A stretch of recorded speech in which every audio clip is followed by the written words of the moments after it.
Welcome back to the Saturday edition of the South African Morning. I'm Gareth Edwards. This was a massive business story this weekend. It's going to have far-reaching consequences. Here's the background. The Competition Commission's decision to block Grand Parade Investments' sale of Burger King SA, very concerning for the international and local investment community. Well, that is the view, at least, of the Southern African Venture Capital and Private Equity Association. It represents in excess of 185 billion rand in assets. So they know how to handle investments and assets. It says a move like this could potentially deter much-needed investment capital from entering the country. Now, that could set a precedent for restrictions on future investment activity. Let's unpack this for you and give you some context. I'm joined by SAVCA board member Langa Madonko. Langa, it's always a pleasure speaking to you. I'm going to lay this question out to you, but I just want to help viewers understand who might not have followed the story. So there was a request for Burger King to be bought out by an international company. The Competition Commission said no to this because the equity ratio was going to go from 68% currently to 0. So here's the issue we're dealing with. It is about protecting transformation, but the argument seems to be coming in, it is transformation over investment. Is there a middle ground? It seems in this case there isn't. Thank you so much, Gareth. I think I want to start by saying that as SAVCA, we very much support the transformation imperatives. And we understand why transformation is such a big issue in South Africa and what it is that we're looking to achieve and the disparity between different parts of our society, and that we need to address that, and that ownership is part of what we need to do. We also understand the Competition Commission's need to also address issues of public interest.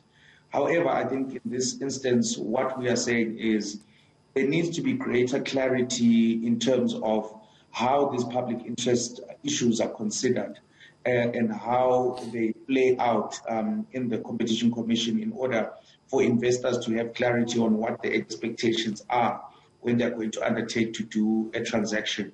Because currently, on the basis of what has just happened, the interpretation, maybe from a prima facie perspective, is that if there is no BEE and no then there is no deal.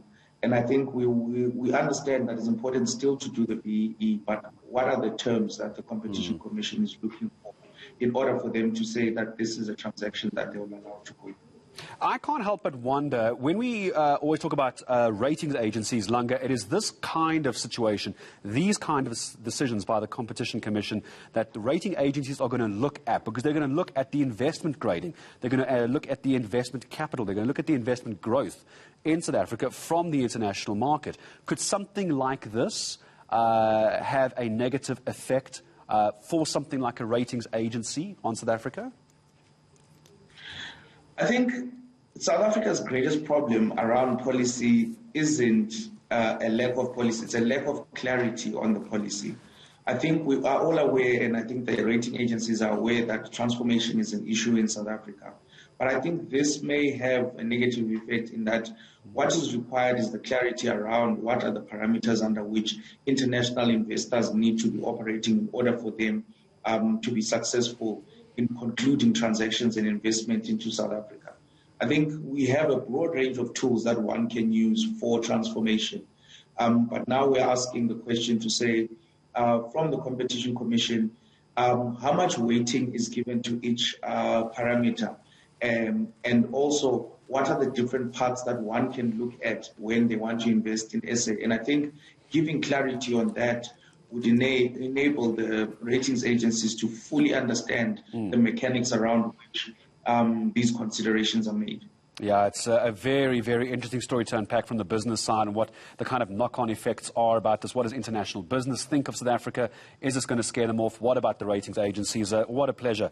Langa Madonko, I'm sure we'll speak again, board member from the South African Venture Capital and Private Equity Association. Thank heavens they have an acronym, ZAFCA, joining us here on ENCA.